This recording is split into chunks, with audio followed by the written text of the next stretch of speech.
നെയ്യാറ്റിൻകര കുന്നത്തുകാലിൽ നീന്തൽക്കുളത്തിൽ വീണ 12-കാരന് ദാരുണാന്ത്യം. മലയങ്കാവ് ഉള്ളുവിള വീട്ടിൽ ഷാമിന ഷാജി ദമ്പതികളുടെ മകനായ 12 വയസ്സുള്ള നിയാസാണ് മരണപ്പെട്ടത്. ഉണ്ടങ്കോട് ഹയർ സെക്കൻഡറി സ്കൂളിലെ 7ാം ക്ലാസ് വിദ്യാർത്ഥിയായ നിയാസും സഹോദരൻ ഫയാസ്, സുഹൃത്ത് അബി എന്നിവർ ഇവിടെ കുളിക്കാൻ എത്തിയതായിരുന്നു. നിയാസ് അപകടത്തിൽപ്പെട്ടതിനെ തുടർന്ന് സഹോദരന്റെയും കൂട്ടുകാരുടെ നിലവിളി കേട്ട് ഓടിയെത്തിയ നാട്ടുകാർ നിയാസിനെ പുറത്തെടുത്തെങ്കിലും ജീവൻ രക്ഷിക്കാൻ കഴിഞ്ഞില്ല. കാരക്കുളം മെഡിക്കൽ കോളേജിൽ എത്തിച്ച് മരണം സ്ഥിരീകരിക്കുകയായിരുന്നു. കുന്നത്തുകാൽ ഗ്രാമപഞ്ചായത്തിലെ ചെറിയകൊല്ല വാർഡിലെ പുനം കുടികുളം നവീകരിച്ച് സ്വിമ്മിംഗ് പൂളാക്കിയ ഇടത്തായിരുന്നു അപകടം നടന്നത്.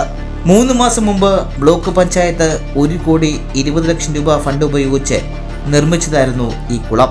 കുളത്തിലെ പാറക്കെട്ടുകളോ ചെളികളോ യഥാസമയം നീക്കം ചെയ്തയുള്ള നിർമ്മാണ പ്രവർത്തനം അന്നേ നാട്ടുകാർ എതിർത്തിരുന്നു. 2 ദിവസം മുമ്പ് മലയങ്കാവ് സ്വദേശികളായ 2 കുട്ടികൾ സമാനമായി അപകടത്തിൽപ്പെട്ടിരുന്നു.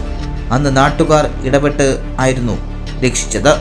പെരിങ്കടവിള ബ്ലോക്ക് പഞ്ചായത്ത് കുളം നവീകരിച്ച ശേഷം പഞ്ചായത്തിലേക്ക് വേണ്ടി കുളം തിരികെ ഏൽപ്പിച്ചിട്ടില്ല എന്ന് പഞ്ചായത്ത് അധികൃതരും പറയുന്നു. പഞ്ചായത്തിൽ കഴിഞ്ഞ വാർഡെന്ന് പറയുന്ന കുടയാലാണ്. ആ കുടയാൽ വാർഡിലെ അന്നത്തെ ബ്ലോക്ക് കീഴിൽ 1 കോടി രൂപയോളം ചിലവാക്കിയാണ് ഈ സ്ഥലം, ഇത് കുളവും മറ്റ് കളിസ്ഥലമെല്ലാം നിർമ്മിച്ചിരിക്കുന്നത്.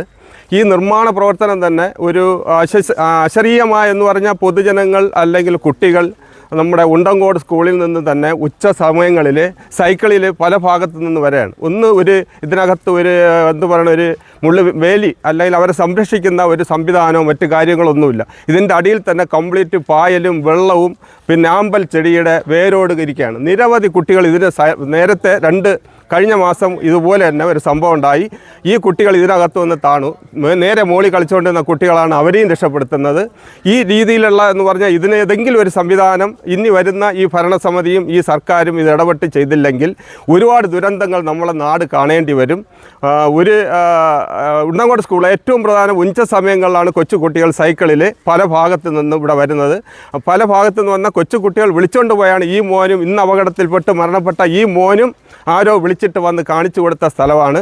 ഇത്തരത്തിൽ മുന്നോട്ട് പോവുകയാണെങ്കിൽ നമ്മുടെ ഈ കുളത്തിൽ തന്നെ നിരവധി മരണങ്ങൾ വരും. എത്രയും പെട്ടെന്ന് ഇതിൻ്റെ ഒരു ചുമതലക്കാരും പഞ്ചായത്തും, പുതിയ ചുമതല എടുത്ത പഞ്ചായത്ത് എത്രയും പെട്ടെന്ന് ഇതിനെപ്പറ്റി ഒരു സംരക്ഷണ ഭിത്തിയും ഒരു ക്യാമറ, യഥാർത്ഥത്തിൽ ഇവിടെ ക്യാമറ ഇല്ല, ഒരു കറണ്ടില്ല, എന്താണെന്നറിയാം, എന്തോ ചെയ്തു വെച്ചിട്ട് പോയി എന്നതാണ് നാട്ടുകാരുടെയും ഒരു പഞ്ചായത്ത്. ഞാൻ വെള്ളട പഞ്ചായത്തിൻ്റെ വേങ്കോട് വാർഡ് മെമ്പർ, എൻ്റെ പേര് വേങ്കോട് മണികണ്ഠൻ എന്നാണ്. ഇവിടെ വന്ന് കൂടുന്ന നാട്ടുകാരെല്ലാം ഇത് തട്ടിക്കൂട്ട് പരിപാടി, ഏകദേശം 1 കോടിക്ക് മുകളിൽ ചിലവാക്കിയ ഫണ്ടാണ്. ഇവിടെ എന്ത് ചെയ്തിരിക്കുന്നു എന്ന് ചോദിച്ചാൽ ഇവിടുത്തെ ജനങ്ങളറിയാം. മരണപ്പെട്ടുകൊണ്ടിരിക്കുകയാണ് നമ്മളെ മക്കളിൽ, കൊച്ചുകുട്ടികൾ. ഒരു കളിസ്ഥലം ഉള്ളതുകൊണ്ട് പല സ്കൂളുകളിൽ നിന്നും കുട്ടികൾ ഇവിടെ വന്നുകൊണ്ടിരിക്കുകയാണ്. എത്രയും പെട്ടെന്ന് ഇതിൻ്റെ ഒരു നികസ്ഥിതി ഉണ്ടാക്കി ഇതിനൊരു സംരക്ഷണം ഉണ്ടാക്കണമെന്നാണ് എൻ്റെ അഭിപ്രായം. കഴിഞ്ഞ ദിവസം നടന്ന അപകടത്തെ തുടർന്ന് താൽക്കാലികമായി സ്വിമ്മിംഗ് പൂളിലേക്കുള്ള പ്രവേശനം താൽക്കാലികമായി നിരോധിച്ചിട്ടുണ്ട്. GTV news, Balaramapuram.